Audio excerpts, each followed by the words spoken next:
ঘুম থেকে উঠে মাকে গাড়িতে তুলে দিয়ে তো ফ্রিজটাকে একটু পরিষ্কার করে নিয়ে সব কিছু গুছিয়ে নিলাম ফ্রিজে। তো একটু পরে জায়গা রেখেছি, তো মাছ মাংসের সাথে তো আর খাবার কিছু রাখা যায় না, তো বক্স যেগুলো এগুলোকে রাখা যায় একটু একটু রেখেছি আর কি। তো পিছনে মাংস, সামনে মাছ, আর সাইডে আচার আচার যা আছে। তো উপরে একটু ফ্রোজেন কিছু বানালে বক্সে ভরে যেন রাখতে পারি, একটা ফ্রিজ হলে যা ঝামেলা হয় আর কি। তো করে তো মাকে গাড়িতে উঠিয়ে দিয়ে আসার সময় একটু চিংড়ি মাছ নিয়ে এনেছিলাম, এগুলো নাকি টাইগার চিংড়ি, এগুলো আর খাওয়া হয়নি। তো আজকে প্রথম এনেছি, মশালা দেখুন কত বড়, একটু কেটে কুটে তো ফ্রোজেন করে নেব আর কি। এরকম দেখা যায় একটা চিংড়ি। অনেক কাজ করেছি সকাল থেকে, মানে আমার মা সকালবেলা চলে গিয়েছে, তো মা যাওয়ার পরে এসে মানে অনেক কিছু গুছিয়ে গেছেছি, ফ্রিজ ধুয়েছি, তারপর ছিলাম মাছ কেটেছি, কেটে কুটে এখন ছেলে মেয়ে বলছে আলু ভর্তা খাবে, অনেক দিন থেকে নাকি আলু ভর্তা খাওয়াই না ওদেরকে। আমারও ইচ্ছে করছে একটু আলু ভর্তা ঝাল ঝাল করে খেতে, তো আমি একটু আলু ভর্তাটা বানিয়ে নিচ্ছি।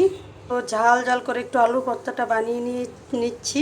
আলু ভর্তাটা ঝাল ঝাল করে বানিয়ে নিয়েছি। এদিকে চিংড়ি মাছ ভুনা করেছি, ডিম ভাজবো, ডাল আছে, মানে মোটামুটি হয়ে যাবে। কিন্তু খাবারটা খেতে খেতে প্রায় 4:30 বেজে গেছে এখনই। তো এখন ডিমটা ভেজে খাবো আর কি। ছেলে স্কুল থেকে আসবে, তো মেয়ে আর আমি একসাথে খাবো। তো ছেলে আসেনি বলে মানে খুব খারাপ লাগছিল, তার জন্য ছেলেকে ছাড়া খাইনি আর কি। আলুর ভর্তা ডিম ভাজি করছি, তো একটা ডিম ভেজে নিচ্ছি, মা ছেলে খাবো। তো আস্ত করে নিলে আবার বেশি হয়ে যায়, তার জন্য একটাই ভাজছি, দুইজন অর্ধেক অর্ধেক করে খাবো। ডিম ভাজিটা হয়ে গেছে, তো কিছুটা ডিম নিয়ে নিই। তো দুপুরে খাবারটা নিয়ে নিলাম, তো আলুর ভর্তা নিলাম, ডিম ভাজা নিলাম। ডিম ভাজাটা দেখুন কত লোভনীয় লাগছে। তো চিংড়ি মাছ নিয়েছি, তো বেশি নিলে আবার বেশি ভালো লাগে না, তার জন্য এক পিসি নিয়েছি, অল্প অল্প করে সব কিছু নিয়েছি। আর ডালটা একটু পরে নেব, নিয়ে তো খাবো আর কি। তো প্রথমে একটু আলু ভর্তা দিয়ে খাবো। আলুটা নিষেধ, তারপরও মানে খেতে তো ইচ্ছে করে, কি করব। তো মাঝে মাঝে একটু খাই আর কি, সবসময় খাই না। বিসমিল্লাহ। আল্লাহর নিয়ামত হয়েছে, এত মজা হয়েছে মাশাল্লাহ, কী বলবো, অনেক মজা হয়েছে আলু ভর্তাটা। একটু রাখবো ডালের সাথে খাওয়ার জন্য। আলু ভর্তা ডাল দিয়ে আমার খুবই পছন্দের খাবার, আমার ছেলে মেয়েরও, আমার হাজব্যান্ডেরও।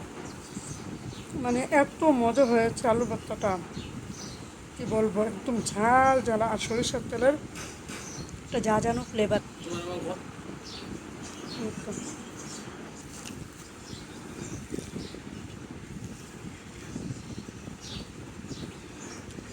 ডিমটা আমি ভাজি কী করি, ডিমের মাঝে একটু মরিচ গুঁড়া, একটু হলুদ গুঁড়া, তারপর একটু গরম মশলার গুঁড়া, একটু টেস্টিং সল্ট দিয়ে ডিমটা ভাজি, এত মজা লাগে। আর একটু আদা রসুন বাটা দিই।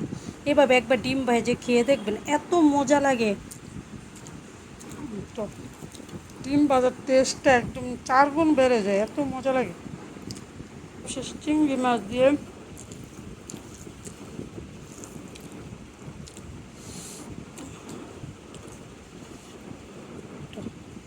একটু ডাল নিয়ে একটু আলু ভর্তা দিয়ে খেয়ে দেখি।